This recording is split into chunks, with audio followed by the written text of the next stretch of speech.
Oke, baik. Bismillahirrahmanirrahim. Assalamualaikum warahmatullahi wabarakatuh. Waalaikumsalam warahmatullahi wabarakatuh. Halo semuanya, selamat pagi. Apa kabar hari ini? Baik. Baik.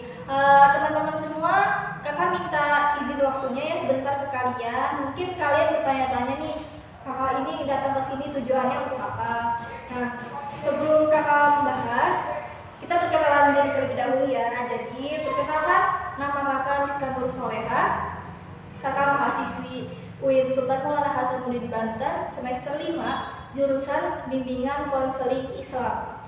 Nah, tadi teman-teman mungkin sempat berpikiran kenapa sih kakak datang ke sini? Tujuan kakak ke sini ingin melakukan penelitian lewat kalian dengan menggunakan need assessment berupa DCM. Ada yang tahu nggak DCM itu apa? Enggak kak. Emang DCM itu apa? Oke, baik. Sebelum kita bahas lebih lanjut, alangkah baiknya kita berdoa terlebih dahulu ya. Berdoa dimulai. Selesai? Oke. Baik, kakak di sini akan menjelaskan terkait mengenai need assessment DCM. Jadi DCM ini adalah daftar cek masalah, di mana di dalam daftar cek masalah ini ada berupa pernyataan-pernyataan yang harus kalian isi. Nah, di antaranya itu ada 10 aspek. Nah, seperti apa sih DCM itu? Yang pertama itu ada aspek kesehatan, lalu ada aspek ekonomi, ada aspek keluarga, dan aspek lain-lainnya. Kakak meminta waktu kalian untuk melakukan penelitian ini berupa DCM. Kalian nggak perlu khawatir ya, misalkan data kalian ini tuh aman sama kakak, karena kakak akan menjaga rahasia kalian. Data ini benar-benar real untuk penelitian kakak, bukan untuk ditunjukkan lagi kepada orang lain, karena kakak membutuhkan data dari kalian. Sampai sini ada yang ingin bertanya dulu? Kakak? Iya, silakan. Nanti ini berpengaruh nggak sama nilai? Oke, bagus pertanyaannya. Jadi tadi teman kalian ada yang bertanya apakah ini berpengaruh pada nilai akademik kalian? Jawabannya adalah tidak. Kenapa? Karena di sini kakak benar-benar pure melakukan penelitian untuk data kakak sendiri. Jadi kalian mengisi ini itu tidak akan terpengaruh nilai akademik kalian. Oke, sampai sini paham? Apa ada yang masih ingin ditanyakan? Paham kak.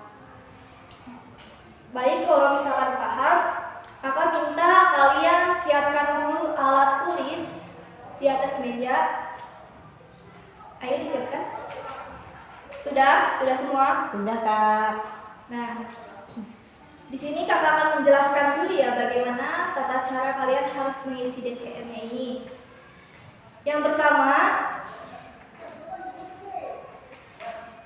kalian harus mengisi identitas terlebih dahulu. Nah, di dalam identitas ini ada nama, isi nama kalian, terus ada kelas, kalian kelas berapa di sini, kelas 10 ya. Nanti ada jenis kelamin, laki-laki atau perempuan, dan jangan lupa diberi hari atau tanggal. Nah, petunjuknya adalah, kalian baca ya, isilah dengan memberi tanda checklist pada kolom ya atau tidak dalam kolom jawaban yang sesuai dengan keadaan diri Anda. Jadi maksudnya teman-teman semua mengisi di sini, misal di dalam aspek kesehatan, saya itu sering kehilangan fokus. Kalau misalkan teman-teman sering kehilangan fokus, berarti teman-teman isinya di kolom ya, di checklist. Tapi kalau misalkan teman-teman ini fokus selalu, berarti teman-teman bisa mengisi di kolom tidak. Kemudian ada sering merasa pusing. Di sini ada yang sering merasa pusing nggak? Nah, kalau misalkan ada, kalian langsung checklist di kolom ya. Kalau misalkan tidak, checklist di kolom tidak. Begitupun sampai sebaliknya. Sampai aspek penyesuaian terhadap sekolah. Sampai sini ada yang ingin ditanyakan? Ya kak. Oke, baik. Kalau misalkan teman-teman semua sudah paham bagaimana tata cara mengisi DCM ini, kakak beri waktu kalian untuk mengisi DCM 10 menit ke depan ya. Jadi sekarang aku bagikan.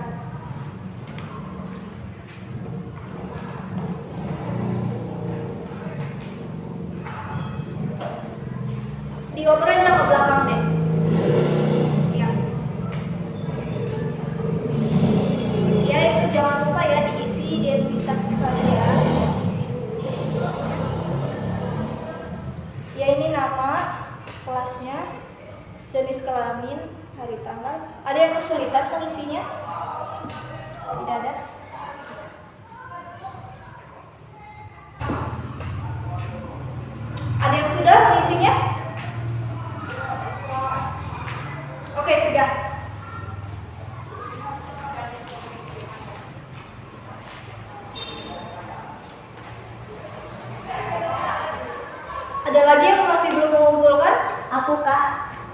Oke, kita tunggu dulu ya temannya.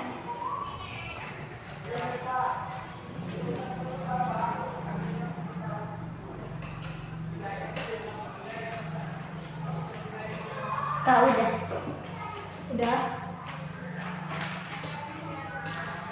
Oke, baik teman-teman semua, karena kalian sudah mengisi dan data-data kalian sudah ada di kakak,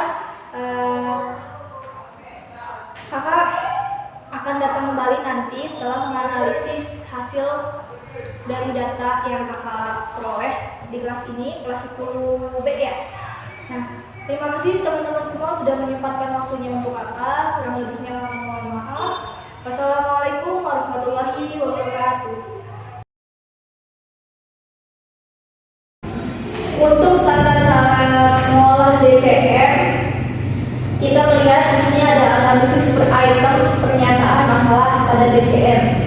Ada aspek pernyataan, ada no item pernyataan dari setiap DCM itu. Nama responden yang bermasalah kita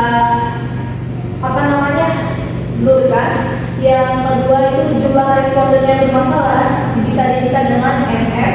Jumlah keseluruhan responden disingkat R dan N. Kemudian predikat ada keterangan. Nah, untuk tata cara hitungnya jadi begini. Ini kan tadi adalah analisis per item pernyataan masalah pada DCM. Jadi hitung persen dalam analisis per item. Misal di MM itu contohnya adalah rumusnya adalah MM dikali 1000% per M. Contohnya misal 2/7 dikali 1000 hasilnya 2,855 sama dengan 29. Kenapa sama dengan 29%? Karena kita bulatkan menjadi 29%. Kenapa? Karena di situ hanya diambil dua angka.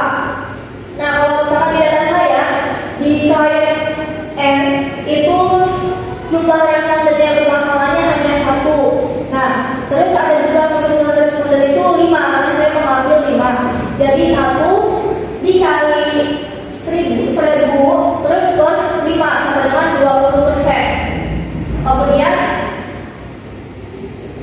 N itu keterangannya, N adalah jumlah item setiap aspek, M adalah responden jumlah, MN jumlah item yang paling bermasalah, MN jumlah responden yang memilih NM. Nah, untuk MM itu kita lihat angka yang paling besar. Kita berlanjut untuk analisis per aspek masalah. Nah, di dalam analisis aspek masalah itu ada aspeknya, ada N, ada M, ada NM, ada MN, ada persen, ada predikat. Tadi keterangan adalah N itu jumlah item setiap aspek, M adalah responden jumlah, NM jumlah item yang paling bermasalah dilihat dari yang paling besar. Kemudian MN adalah jumlah responden yang memilih NM. Bagaimana tata cara menghitungnya? Jadi hitung persen per aspek ini NM bukan N dan M tapi NM dikali MN per N dikali M dikali 100%. Contohnya ini 1 dikali 6 per 5 dikali 7 dikali 100%. Jadi 1 dikali 6 ini adalah 5 kali 7 adalah 35. Habis itu dikali 100%, hasilnya adalah 17,14 menjadi 17%. Kenapa menjadi 17%? Karena kita ambil dua angka saja. Kalau di saya jadi adalah MM itu 1 dikali MN 2 per 5 dikali 5 dikali 100%. Hasilnya adalah 2 per 25 dikali 100%. Nah, untuk contoh di saya misalnya dari aspek kesehatan dulu itu ada MM-nya adalah 1, MM-nya adalah 2, M-nya adalah 5, M-nya adalah 5. Jadi 1 kali 2 per 5 kali 5 dikali 100%. 2 per 25 dikali 100%, hasilnya 0,80. Kita ambil jadi 80%.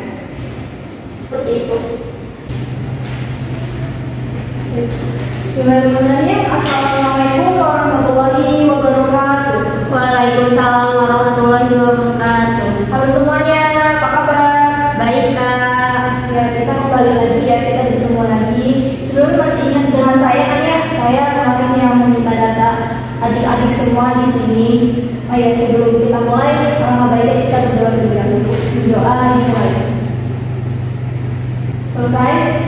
Baik teman-teman, waktu 3 hari yang lalu saya datang ke sini untuk meminta data teman-teman semua untuk melakukan analisa atau analisis data terkait DCF, di mana kalian semua telah mengumpulkan DCF kepada saya dan saya telah menganalisa hasil data tersebut. Bisa kita lihat dari 10, saya memasukkan 11 aspek. Ada aspek muda-mudi. Nah, kita lihat dari aspek kesehatan, saya memilih 5 responden dari kalian untuk saya teliti dan di situ sangat bermasalah keterangannya. Kemudian ada di aspek ekonomi, ini cukup bermasalah. Di aspek rekreasi dan hobi ini bermasalah. Dan di aspek sosial dan organisasi ini cukup bermasalah kembali. Ada di agama dan moral cukup bermasalah. Kehidupan keluarga bermasalah. Masa depan cukup bermasalah. Penyesuaian terhadap sekolah sangat bermasalah. Kurikulum cukup bermasalah dan mengalami cukup bermasalah. Kita bisa melihat ya, dari semua aspek ini ternyata di kelas ini yang memiliki aspek paling bermasalah itu adalah tentang penyesuaian terhadap sekolah.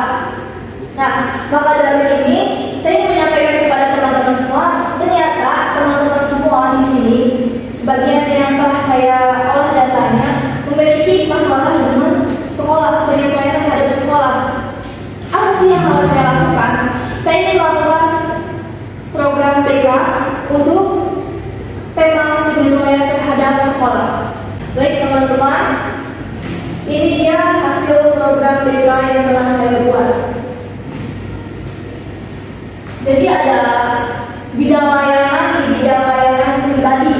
Nah, tujuan dari layanan ini apa? Ini program tahunan ya. Nah, penyesuaian terhadap sekolah. Komponen layanan yang menggunakan layanan dasar. Terus jenis layanannya adalah bimbingan kelompok. Format layanannya kelompok. Terus materi yang akan saya sampaikan karena bimbingan kelompok adalah kemampuan menyesuaikan diri terhadap lingkungan dan sekolah. Dan ininya diskusi dan tanya jawab. Untuk bahan-bahan atau media yang diperlukan itu ada di fokus, PPT, meja, dan kursi. Yang kedua itu adalah masih terkait dengan bidang layanan pribadi. Tujuan layanannya adalah pengentasan masalah menyesuaikan diri dengan lingkungan sekolah.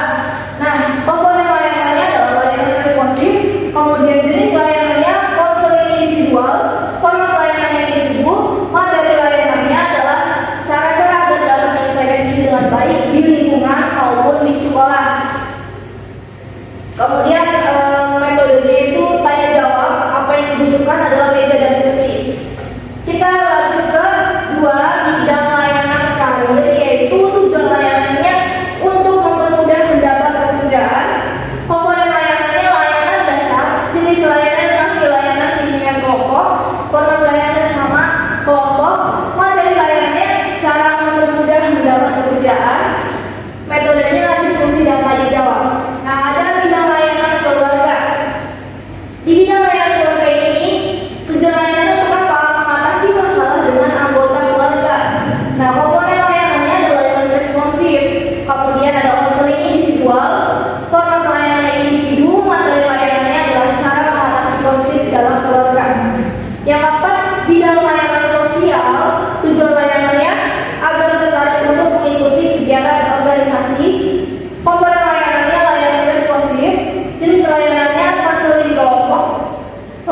Komponen layanan itu yang pertama masih layanan dasar, kegiatannya layanan orientasi, ada layanan informasi. Saya menggunakan bimbingan kelompok. Topiknya adalah cara mendapat pekerjaan, tips agar meningkatkan minat belajar, melawan rasa lalai dalam melaksanakan ibadah dan meningkatkan keimanan, sehat, kesehatan pribadi dan kesehatan lingkungan. Bidangnya ini bidang pribadi ya tadi belajar. Terus ini bidang karir. Nah ini bidang agama. Sasarannya adalah kelas 10 karena saya meneliti anak-anak kelas 10. Strateginya diskusi dan tanya jawab. Untuk konseling individual, tips-tips agar meningkatkan rasa percaya diri dan tidak merasa rendah diri. Ini bidang layanannya adalah sosial. Cara mengatasi konflik dalam permasalahan hubungan sosial itu, ini bidangnya adalah keluarga. Sasarannya masih siswa-siswi kelas 10. Untuk layanan responsifnya, kita menggunakan konseling kelompok dengan tema menjadi siswa yang aktif berorganisasi. Sasarannya masih siswa-siswi kelas 10.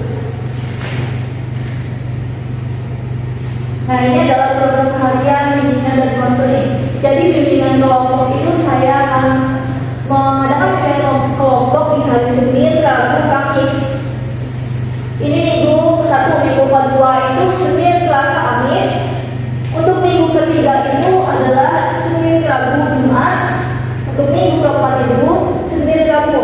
Nah untuk konseling individual, yang pertama itu minggu pertama Selasa dan Jumat, minggu kedua Senin dan Jumat, minggu ketiga Selasa dan Kamis, minggu keempat Selasa dan Kamis. Untuk konseling kelompok saya menggunakan Kamis minggu pertama, minggu kedua Rabu, minggu ketiga Kamis, dan minggu keempat Jumat. Oke teman-teman, ini tadi hasil olahan data saya dan juga program bimbingan yang saya buat. Terima kasih teman-teman atas perhatiannya. Ada yang ingin ditanyakan? Enggak ada. Oke, baik. Terima kasih teman-teman atas waktunya. Mohon maaf jika mengganggu aktivitas belajar kalian di sela-sela kesibukan kalian. Kurang lebihnya saya mohon maaf. Saya undur diri. Wassalamualaikum